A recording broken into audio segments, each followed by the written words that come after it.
Peggy 18. In this 4-part series, get an inside look on the making of one of the most anticipated titles in gaming history. This is Inside Assassin's Creed 3. Ever since Europeans arrived in North America, they had been involved in shipping goods back and forth across the Atlantic Ocean. In order to make this economic system work, the British tried to control the goods that are going to the colonies. And it was those goods coming back and forth which made a few places on eastern North America important. Whether it's the Boston Tea Party or the Boston Massacre. Fire! We have these big historical events that we can situate our game around. All of these events that people have a rough understanding of, but they've really never experienced.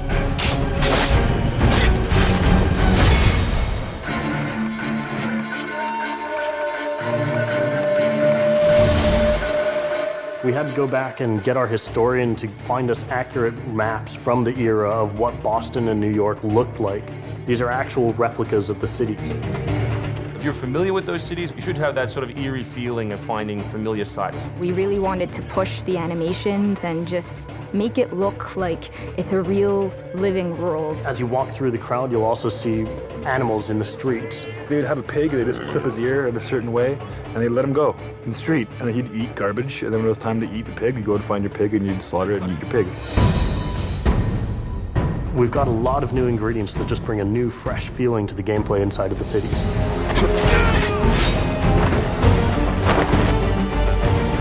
We have these great new stalking zones that you're going to find throughout the cities. It's a great way for you to remain hidden from your enemies and actually be able to sneak up to them so that you could assassinate. We've got this amazing dynamic weather system in, so we can see not just the time of day passing, but also going in and seeing the same environments, not just in the summer, but in the winter as well. Even though it's a much more condensed area in the city, you actually have to be more careful. There will be carts moving past, so as you're running along the buildings, escaping some snipers, you'll be able to just dive off into a hay cart that's driving past. You'll be able to jump out of that, free run quickly through the streets, through a building, and jump out the other side. See people inside freaking out as you run past through their kitchen.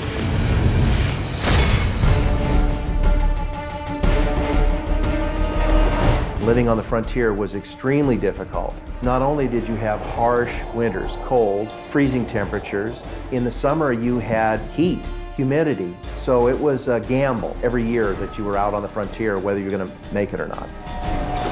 For AC3, the biggest difference is just having access to the frontier. So this huge wilderness area that you can sort of explore at your own pace. It's a forest, the navigation in a very new environment, in a very organic environment as well. In the frontier, you'll be able to navigate through deep snow, but also snow does impact your gameplay. It will slow down you as well as your enemies. Once we decided that we were going to build the frontier, we realized obviously we need to populate that area. So animals became a very big deal. We have over 24 different species of animals in the game. There's an entire hunting loop that you can engage in.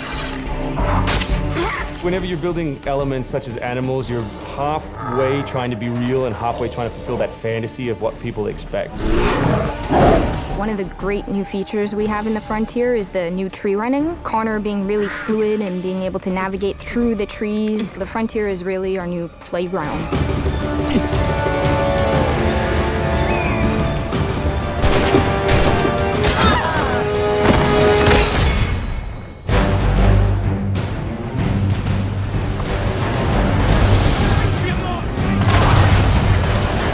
This war at sea was truly a global war and involved not only the British, but the French and the Spanish and the Dutch.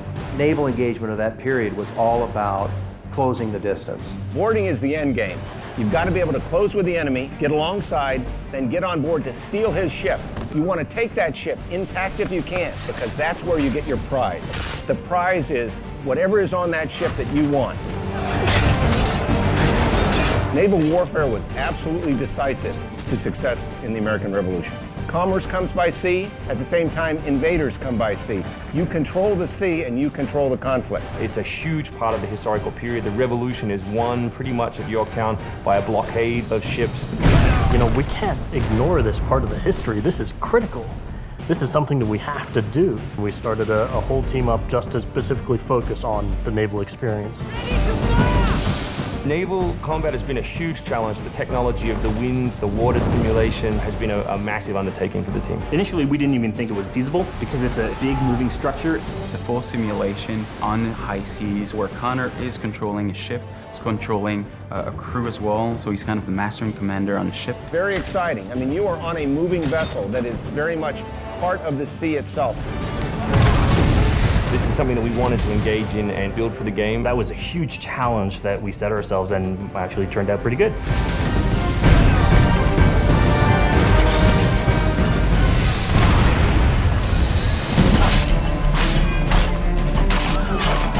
If you haven't played any Assassin's Creed games before, we really think this is a great point to get on board. It is a new story, it is a new character. This team is full of people who love making Assassin's Creed, who are delivering just an astoundingly polished and fun experience. As a creator, nothing gets better. To be frank, it just looks great. Seeing all of this coming together at the end, it's amazing. For new fans, really, this is about as good as it gets. It's by far the biggest and best Assassins yet.